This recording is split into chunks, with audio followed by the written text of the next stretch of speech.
This is WPSL Port St. Lucie, the talk of the Treasure Coast.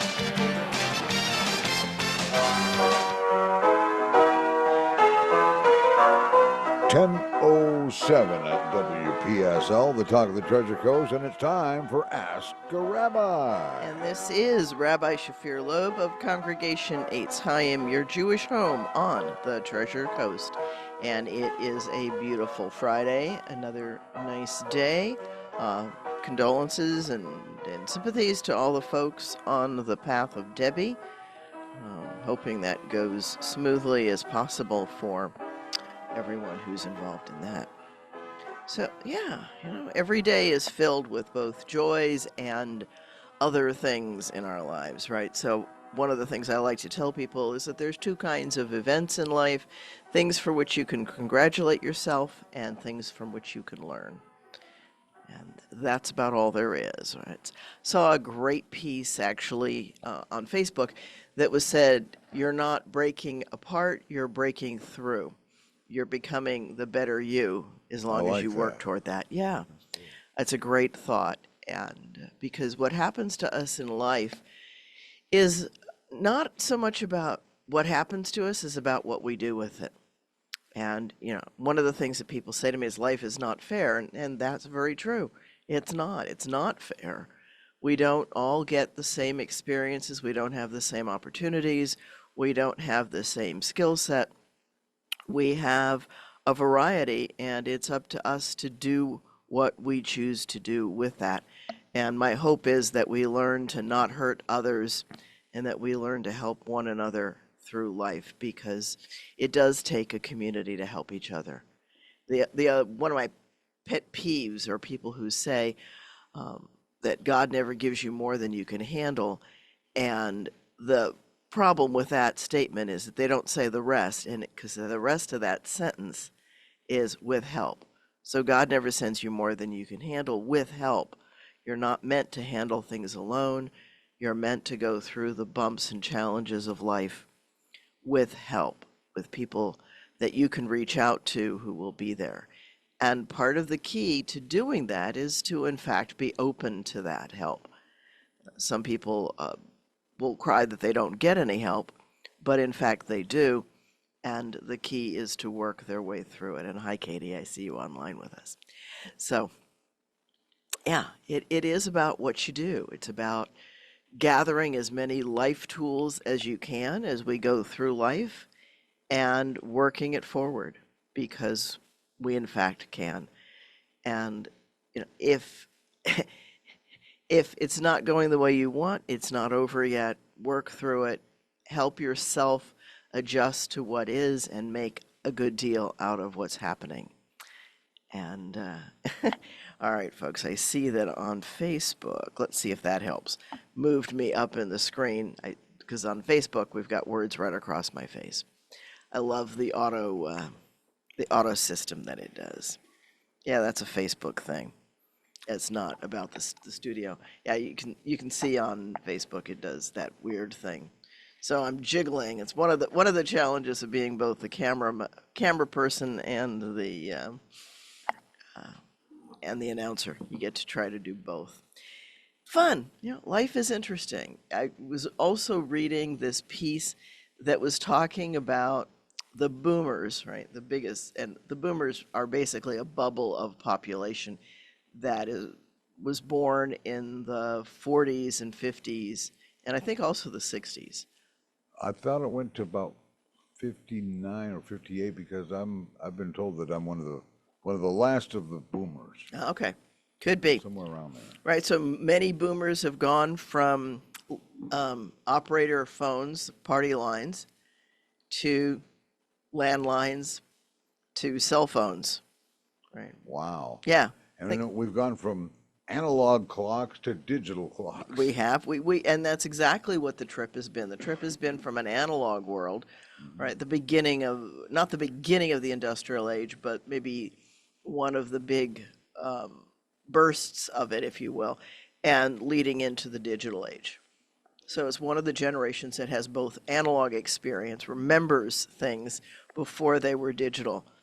used to actually play outside and talk to people, Yeah. and slowly moved from Would Ataris. go over to a family member's house and would sit and visit with the family. We Yeah. wouldn't sit in the same living room and And chat all with be on each the other. phone. Yeah, chatting with each other on the phones. Yeah, yeah. It's a different. It's a definitely different world. There was a cute meme where a guy was sitting at a table and there was like 6 or 7 other people and they're all on phones, and he's just kind of looking around, right, not talking to anybody. And communication is probably one of the most important things we do. The digital age has both benefits and challenges, as does everything. So it's got things to help us and things to challenge us and to help us work through those things. So I'm going to go to something else that I was planning to talk about today. And by the way, if you'd like to, please give me a call at 772-340-1590. I understand we have 3 lines. You could stack 3 deep. Yes. Yeah, I've never had that. We're gonna have you all lined up, ready to go if you'd like. Just give us a call, and I'll man the phones silently off air, and I'll pass her a note and let her know you're there, ready to ask a question. Of course, I don't have a headset, by the way. We can fix that. Yeah, just in case somebody does call, because I have to have the headset on to hear the phone. That's the one challenge. Everything else I can hear. I can hear Cliff talking. I can hear myself talking, and I can see the ads on the TV station that's over there. So, yeah. If you've never been inside a studio, studios are interesting. They have a ton of stuff in them. And it's very easy to get distracted and look around. There's lots of screens doing things. There's obviously screens of me doing my thing, and he's over there fussing with headsets. So we'll be patient on that. But hopefully, if you have a question, you'll call in 772-340-1590. While we're thinking about that, the topic that I said I was going to talk about is the golden rule. And it's kind of interesting. I know that Cliff on Swap Shop talked briefly about Judaism having been here for a long time, and that's true. We are a very old religion, and we receive that, so that's a beautiful thing. And it stands the test of time. And there's a slight difference, but I think a significant one, between the Christian golden rule and the Jewish one. Every religion has a version of the golden rule, and they're quite similar, really. And it's across all religions. And the Christian one, of course, is do unto others as you would have them do unto you. The Jewish one takes a slightly different approach, and it says, that which you find hateful, don't do to others. And that's a world of difference in some ways, because it, I think, sets firmer boundaries. If you don't like something, if you wouldn't like it being done to you, don't do it. And that covers a lion's shed of stuff. It's not about the doing to others as you would have them do to others, is one of the ways that one of my friends puts the Christian one. Paraphrase it their own way. Yeah, it can be used very negatively, and it's interesting, right? The positive version, if you will, can be used negatively, and the negative version, it's much harder to use that negatively. So the boundaries are set. If you don't like it, if you wouldn't want somebody doing that to you, don't do it to someone else. Don't force them to do something. Don't hurt them. Don't, those kinds of things. You clarified something on the show a while back that intrigued me a bit there, because we were talking about an eye for an eye, a tooth for a tooth. Yeah, an eye for an eye and a the tooth. limitations of Right, getting- that's a limita. It's exactly it. It's not run out and make the world blind and toothless. Right. It's about don't do that. Absolutely. And nobody did this. Yeah, it's and hair for hair. okay. We're not going to go there. No. So that part of Scripture is the beginning of what is called today tort law. It's making the punishment appropriate and as equivalent as possible with a slight plus to it, but not much. And there, you need to do a little bit more, you need to do a little more good than you did bad to make up for it, because bad leaves a bad taste, and that continues to harm. And I think that's the recognition of it. So when you make restitution, there is an increment, a margin put on it. So it's typically about 20% extra. So if you steal 100, you return 120. And that way you make an effort toward making things whole. That's what that section of scriptures is about. It's about, if somebody knocks out your tooth, don't kill them, just limit the damage to the value of the tooth. It's actually not about running around and knocking out people's teeth and eyes. It is about the equivalency. We're not talking about dentists either. Well, teeth were very, very important back then because, of course, we didn't have implants and we didn't have, dentures, and we didn't. George Washington had dentures carved out of wood. That's a myth. Is it really? Yeah, it's much more likely it was slaves' teeth. Oh. Yeah, it's actually not a very pretty story. Wow, okay. Yeah, so we need to recognize that life stories somehow get modified over time to make some people appear better and others appear worse. Yeah. It's all about looking good these days with a lot of folks. That's not new. And that's been around a long time. That's been around a long time. Okay. Right. So the idea of the eye for an eye and a tooth for a tooth is to limit, and most likely a monetary equivalent. Although there's an interesting section there which says that if in the course of things you are responsible for, so we talked about slaves, of knocking out a slave's tooth, then the restitution for that is to make that person free. They are to be given their freedom. And that's huge. That shows you the idea that slaves are different in the Bible than they were in the beginning of America. In America, they absolutely were property. Not that people were treated properly in Bible times, because many times they weren't, but the idea of a servant, it's more a servant than a slave. And that's an important piece, because you did have certain freedoms and you certainly had certain dignities that needed to be afforded to you, but you didn't have complete autonomy.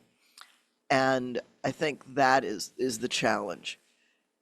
But they did have some protected rights, which I don't think was the case with the American slaves.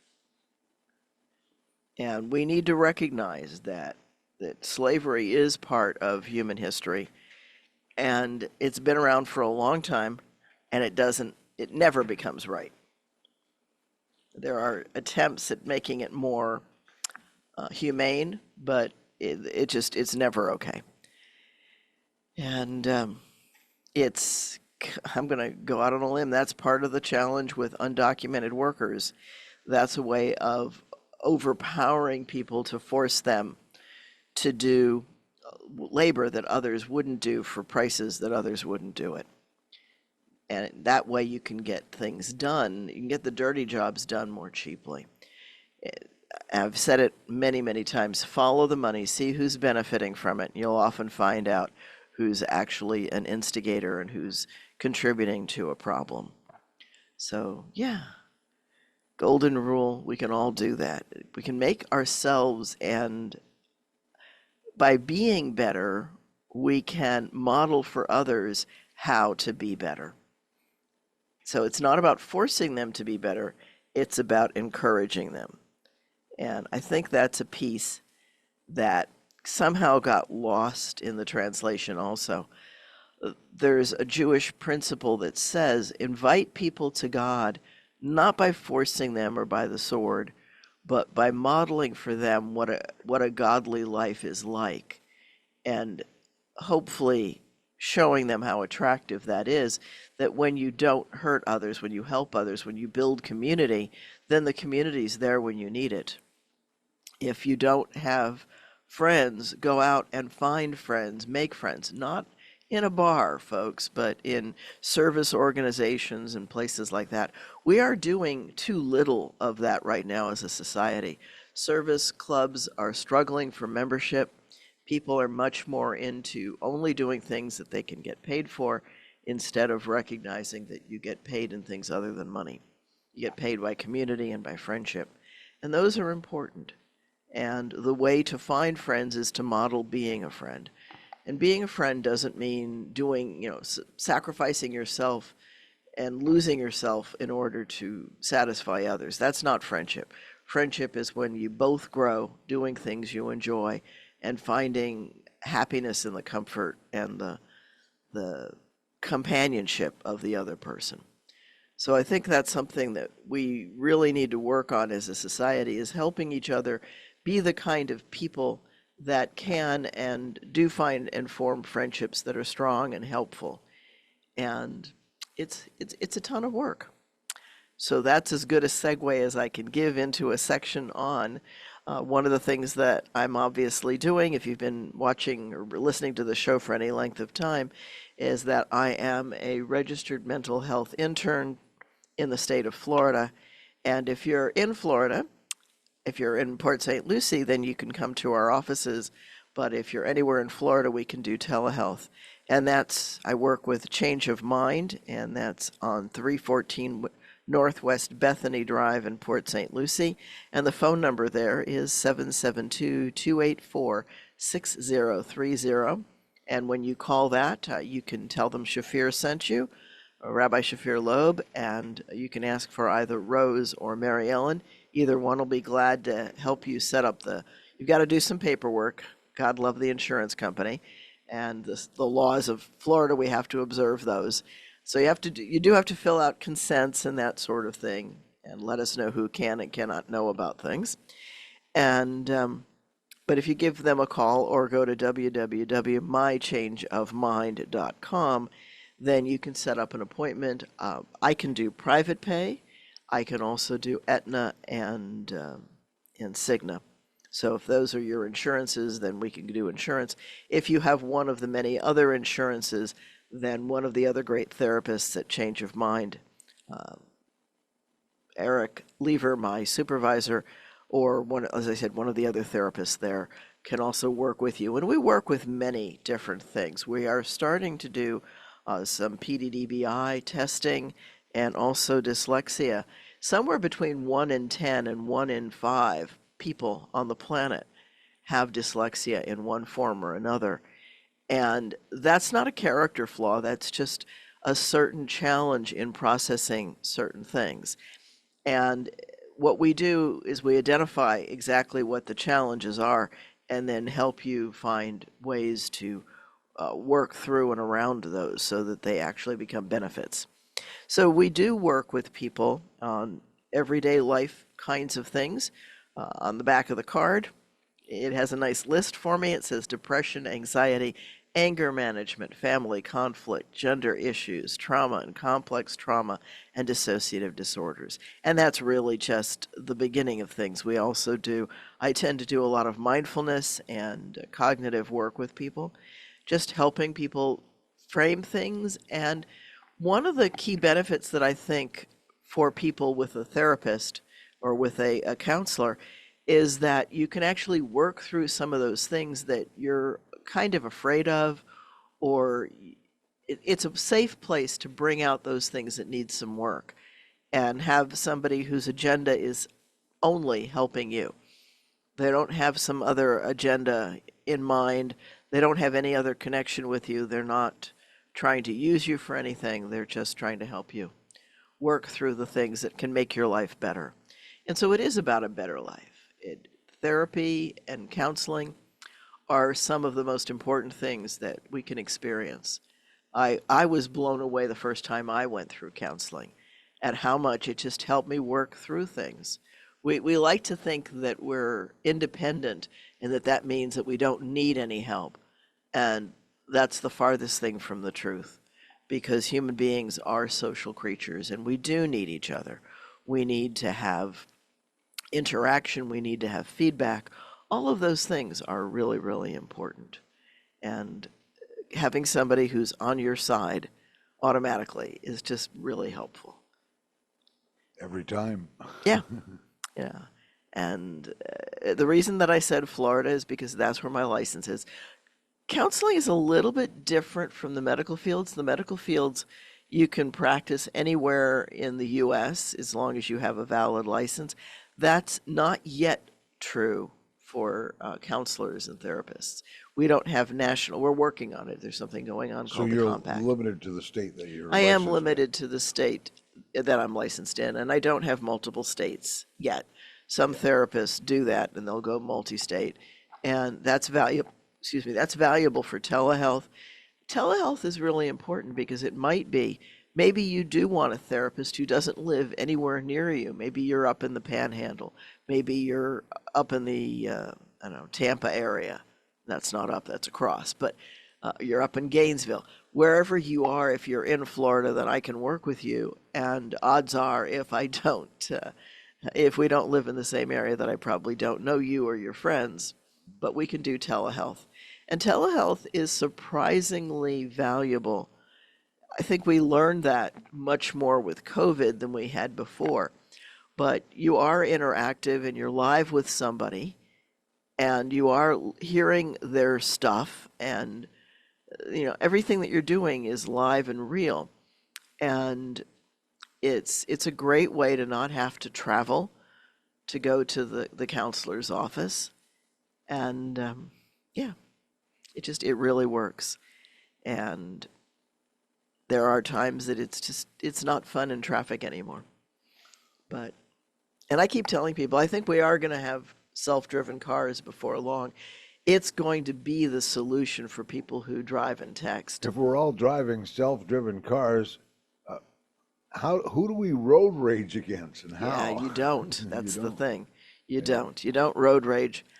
And I think that accidents will go down Probably is. because the cars will honor each other. Will there be malfunctions? Of course there will. That's just part of life.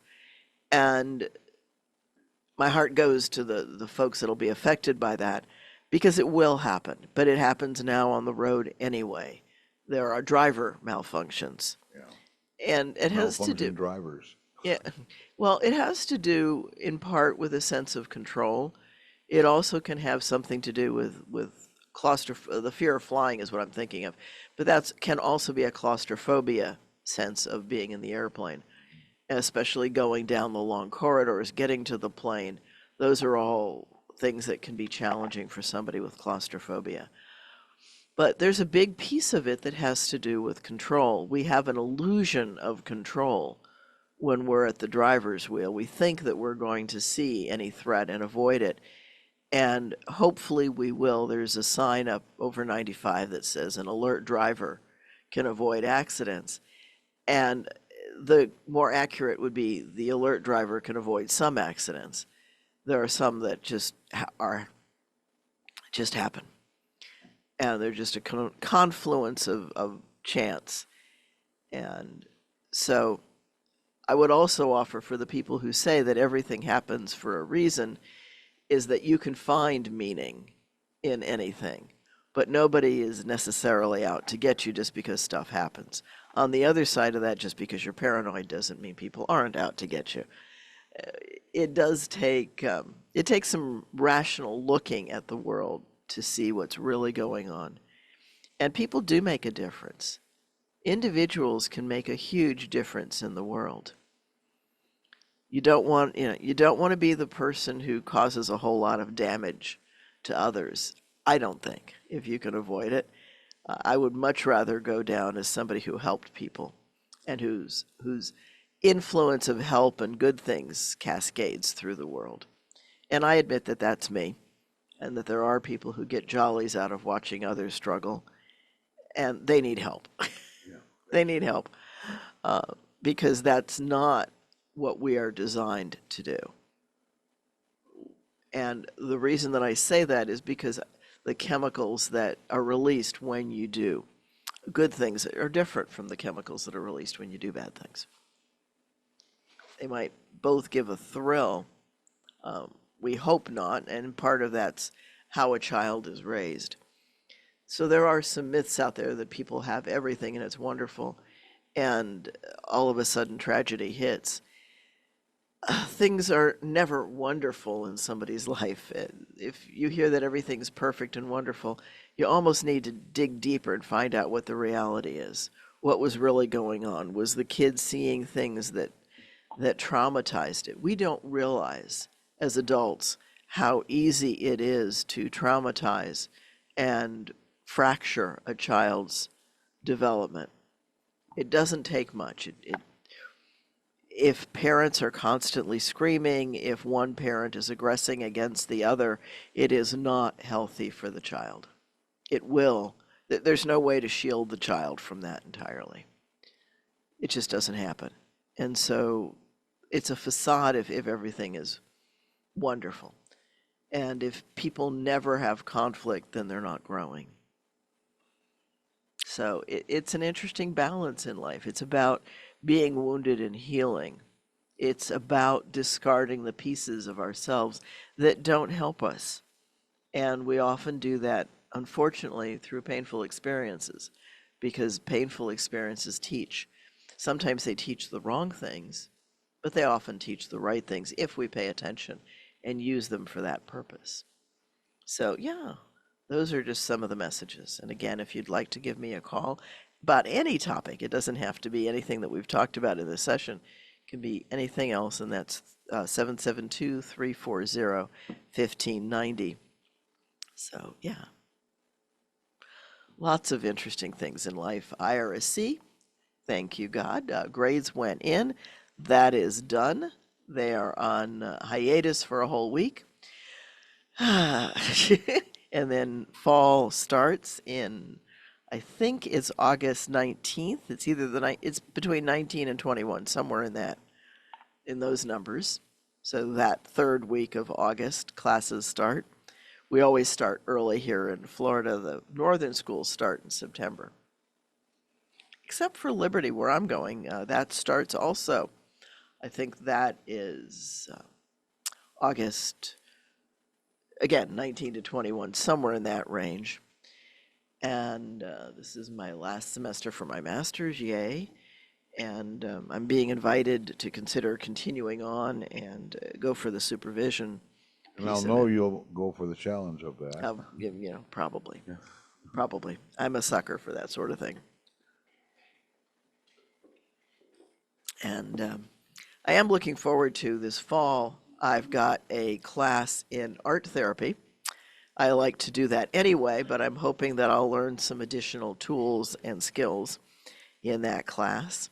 That actually that's one of the classes that meets for a specific time every week.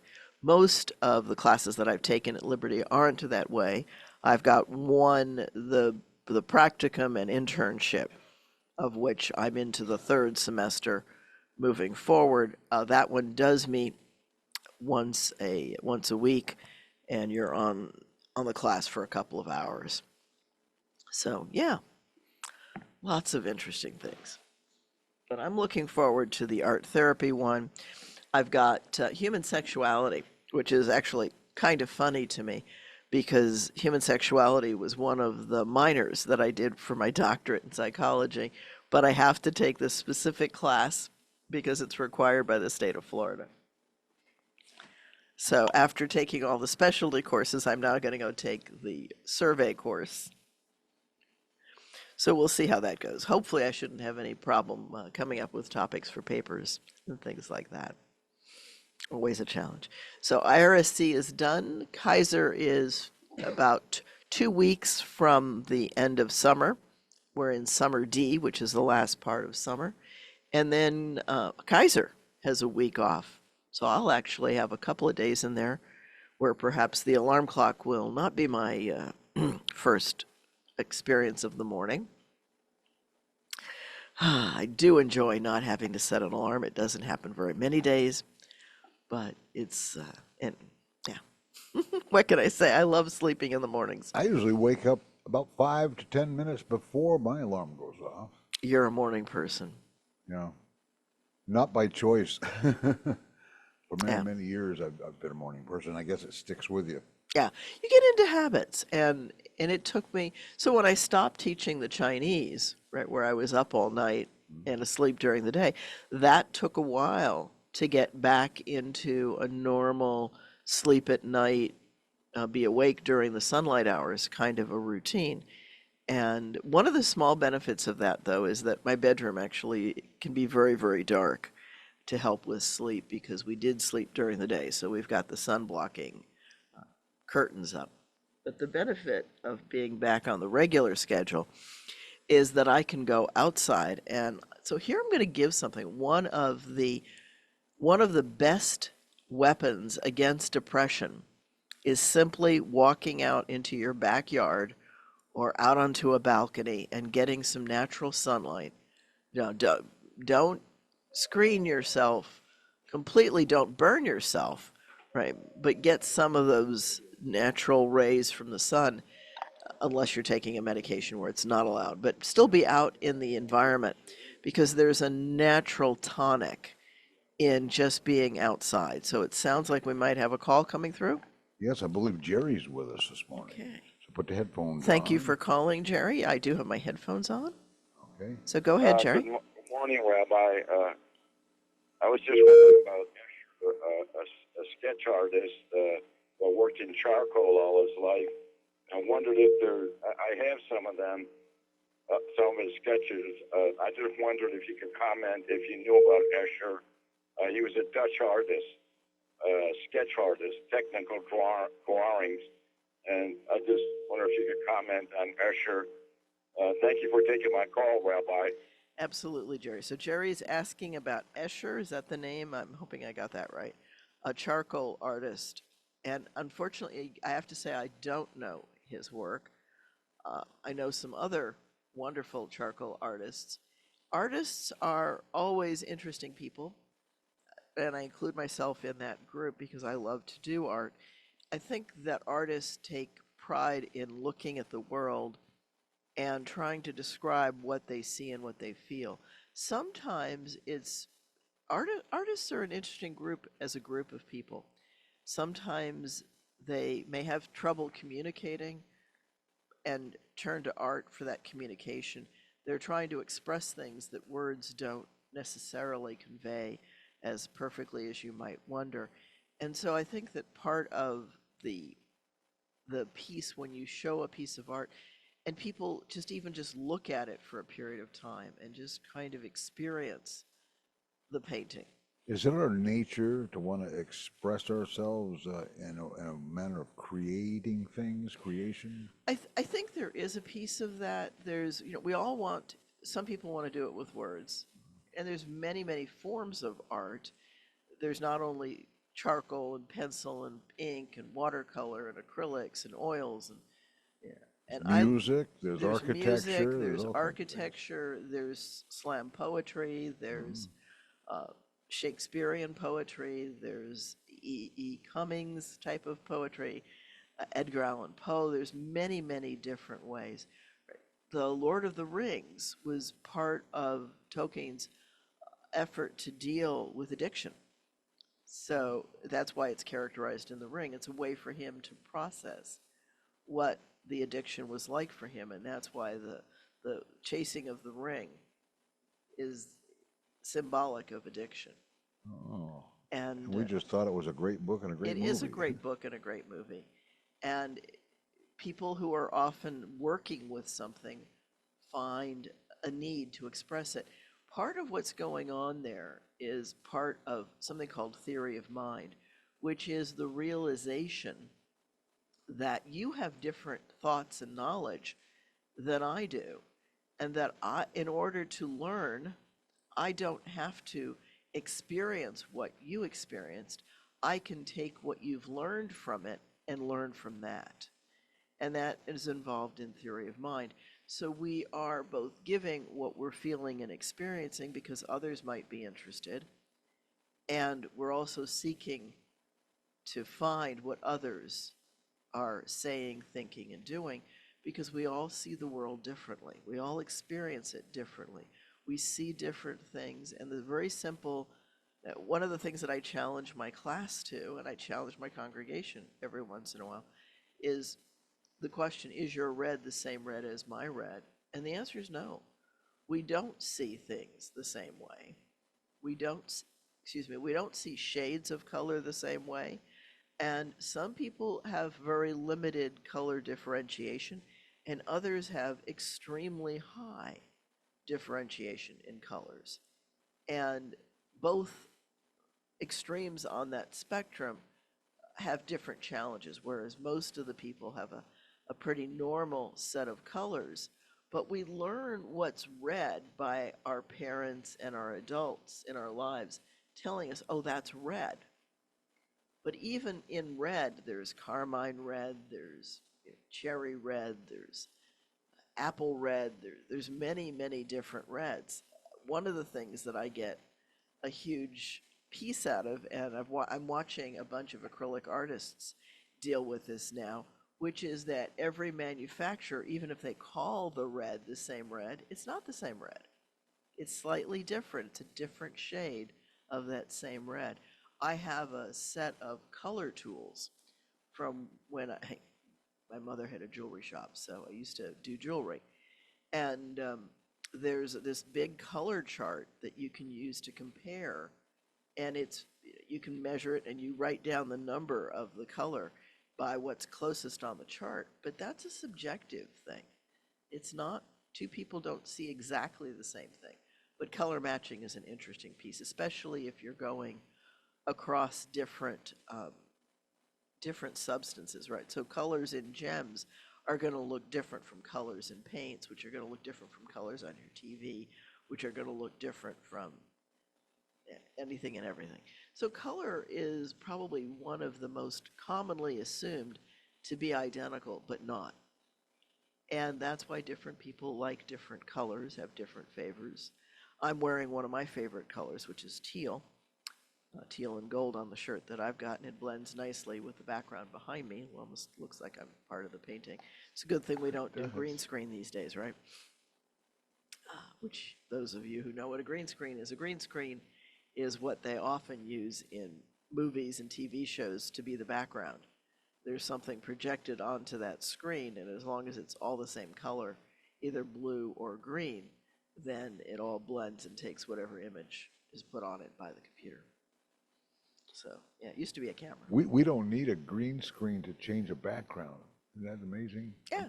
Well, software has gotten clever enough to see the lines between color saturation and a bunch of other. I see it, We yeah. could put you on the beach and we don't even have a green screen back there. Because they've gotten smarter. They don't do a perfect job, though. My frizzy hair bothers them a lot. It has trouble collecting women's hair in particular, because our hair is usually more diffuse. So hair is probably the biggest challenge on those screens. But you can tell on a TV show if somebody's got a false background behind them. But you're right, software has gotten much better at it. We can kind of outline and fix it. And yeah, you can get rid of the headset on my head, which I can do actually since Jerry's no longer on the phone. But thank you again for calling, Jerry. An interesting topic is people do see things differently. That's where I'm going to go with that in the end. That life is a function of our experiences. So we talk and we express ourselves in an effort to encourage others to do it as well. Now, I will flip that and I will go to Stephen Covey with his 7 Habits of Highly Effective People, one of my favorite books. And in it, he says, seek to understand, then to be understood. And that's a very wise piece. In other words, listen to somebody else when you're having a heated discussion or a not heated discussion. Understand where they're coming from, and then when you get that right, then you're in a good place to present what you have to offer to it. And the reason for that is if everybody's trying to put their idea out on the table, there's no room on the table. But if you listen to somebody else and they clear it out, then they're open to hearing what your idea is instead of you trying to overlay theirs. It's one of those key things. And the other key lesson that I always like to use from Stephen Covey is always be open to new information. the information might not change the events, but it might drastically change the understanding. And we live in an era of false flags and fake screens and deep fakes, AI pretending to be human. And, students, God love you. I can tell when you're using it. I might not accuse you of it, but I know when the language you're using is not appropriate, because when you write something in your own writing, it's different. And we all have a cadence and a natural style. And I know what trips it and I know what doesn't trip it. So, yeah. But AI is here. And the thing that so I'm going to go ahead and give the words of advice on AI. AI is not creative. It does not come up with new ideas. It is a great synthesizer and blender, but because of that, it tends to give you the surface and not the depth. It doesn't have the examples, it doesn't have the meat, it doesn't have the type of writing that makes your writing come alive. It may sound good, it may sound polished, but it tends to be more on the flowery surface rather than having the depth. And you're apt to find a phrase in there that doesn't quite Yeah, sound right. there's very often something that's just a little bit jarring. So here's a way to tell people. If you've ever talked to one of those chat bots and you've ever noticed that they don't exactly answer your question, that's what AI does. Right. AI is like talking to a chat box, because most of those chat boxes, in fact, are powered by AI. And it's really good at the mundane kind of things. It is good at, and I'm not even sure that I'd call it AI. It's more an automation.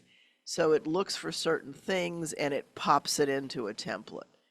And people tend to call that AI. That's not AI. That's popping things into a template. And you get the results of that. And I've had many a discussion with people. If you're not really paying attention, you're not looking for the needs, you're letting the computer run your life.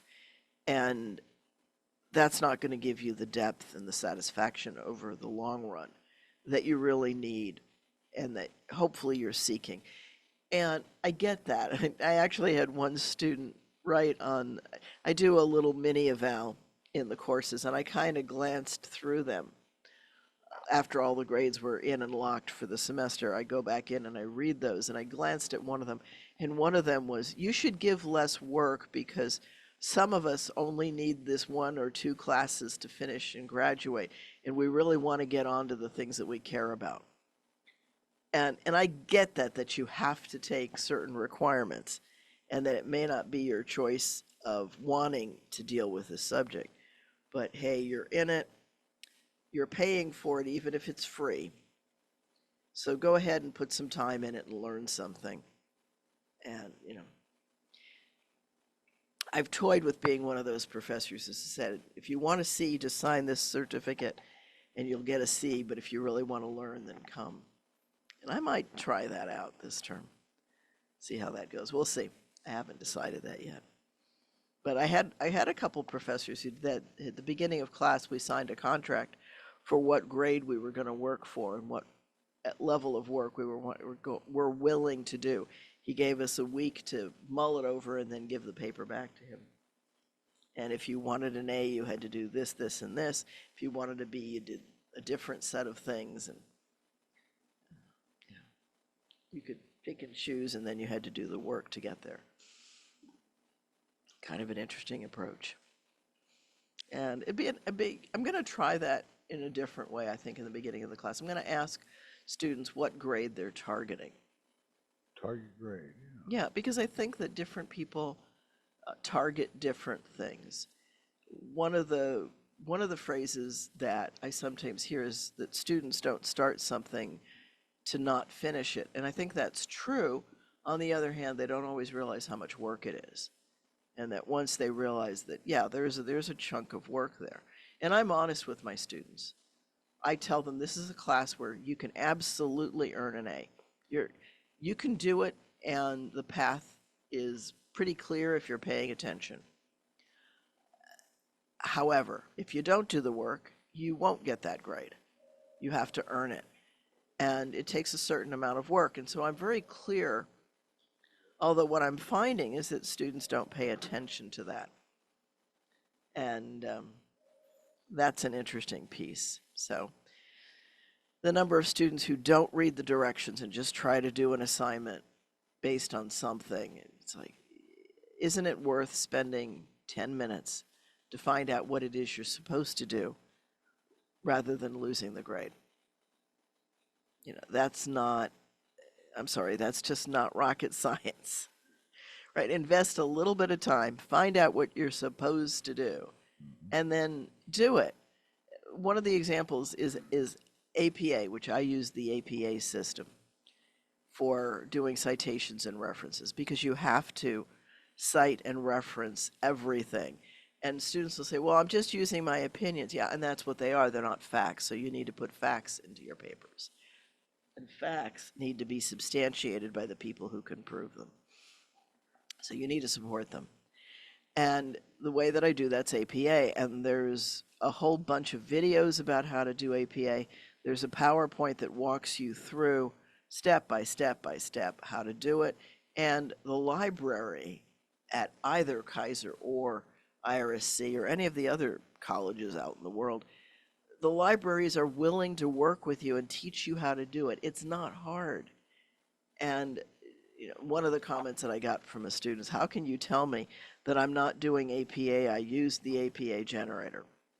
And the problem with that is if you use the generator wrong, garbage in, garbage out, folks, you have to put the right stuff in. And just because a computer says something is A doesn't mean it's A. The computer has to be checked just as much as anything else. We have created a tech-dependent generation. They're not tech-savvy. They're tech-dependent. And just as, okay, baby boomers, if it was in print, then it had to be, you know, the truth. And now it's, if it's on the computer, it's truth. And we are getting to 1984, folks. We're just taking a little longer to get there. That's amazing, because like you say, technology is wonderful when it works. It is, and it's, you know, but it's also horrendous when it doesn't. Yeah. Right. Yeah. And we've seen how little it takes to knock it out. So yeah, you might get it on a generator, you might get it out of AI, but that doesn't mean it's true. When AI first came out, I asked AI to write me an article on World War II aircraft, because my husband's a buff on World War II aircraft.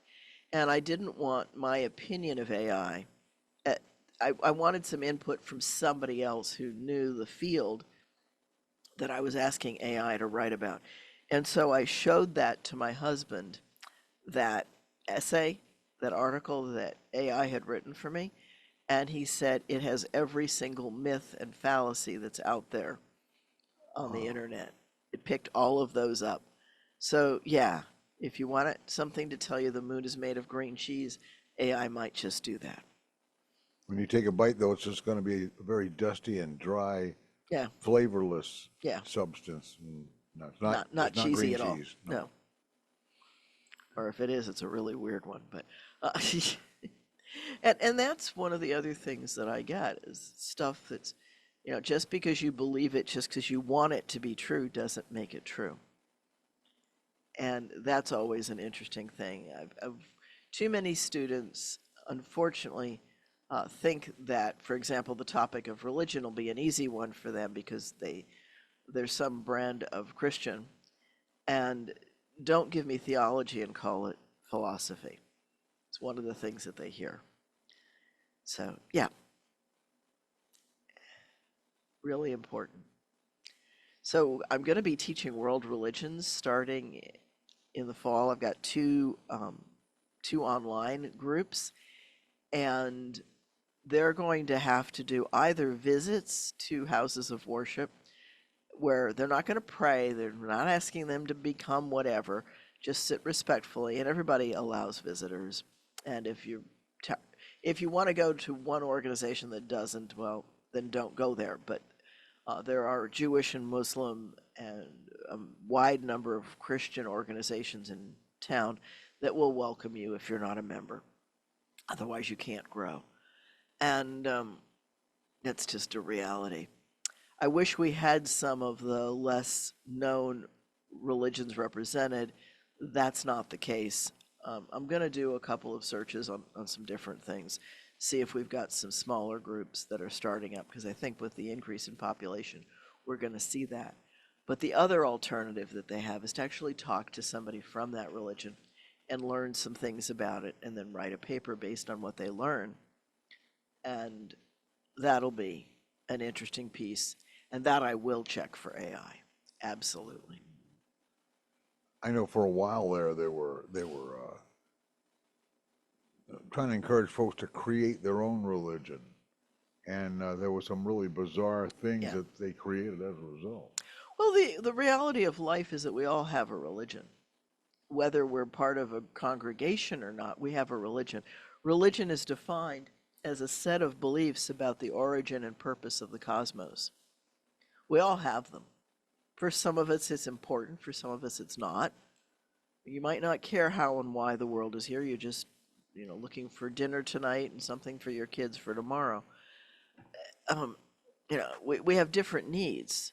For others, there's fear about the fate of our immortal souls, and those are all interesting issues, and each religion addresses them differently. And that's part of the beauty of the world. The Prophet Muhammad said that the different religions are God's gift to humanity. And I think that's a beautiful way of looking at it. It's not about, we're not all supposed to be the same. If we look at religion and at the world as a living being, we can't all be livers. Some people need to be kidneys and hearts and brains. And unfortunately, some people need to be at the other end of the spectrum. But we need all of that, and we need it to all work. So the best thing that anybody can do is to be the best them that they can be. So that would be the parting advice that I would give people. Be the best you can be, and do it in the kindest and gentlest way that you can. So this is Rabbi Shafir Loeb for Congregation Eitz Chaim. We meet on Friday nights at 295 Northwest Prima Vista Boulevard at the corner of Irving. We're in the community center, the white awning with blue letters, the first building you come to in the complex at St. Andrew's Lutheran. You've been listening to Ask a Rabbi, heard every Friday morning in the 10 o'clock hour with archives on YouTube. And you can also go to the Facebook. You can go to my Facebook page. Yeah, Facebook for Congregation Eitz Chaim. This is WPSL, Port St. Lucie, the talk of the Treasure Coast.